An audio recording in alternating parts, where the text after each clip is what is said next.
এদেশের 90% মুসলমান যদি না হতো, ধর্মপ্রাণ মুসলমান না হয়ে এদেশের 90% যদি হিন্দু হইতো, তাহলে এই রাজনৈতিক দলগুলি সবগুলাই হিন্দুদের মতো আচরণ করত। এরা ধুতি পড়তো, ধুতি, এরা তিলক চন্দন লাগাইতো, কারণ এরা জানে ধর্মপ্রাণ মুসলমানদের ভোট এখন এদের দরকার। ভোটের মাঠে এরা অনেক বড় বড় ধার্মিক, এক একটা দরবেশ, কি বিনয়ী, কি ভদ্র, কি সভ্য, মনে হয় জীবনে মিথ্যা কথা বলে নাই।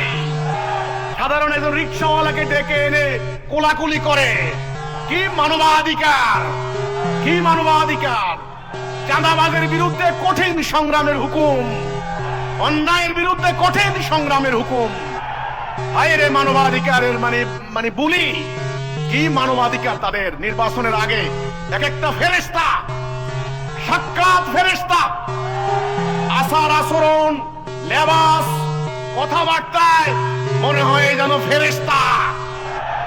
আমার দেশের সরল জনগণ এই ফেরেশতাদের চালাকি, ফেরেশতাদের ভাওতাবাজিতে তারা গলে যায়, বিগলিত হয়ে যায়।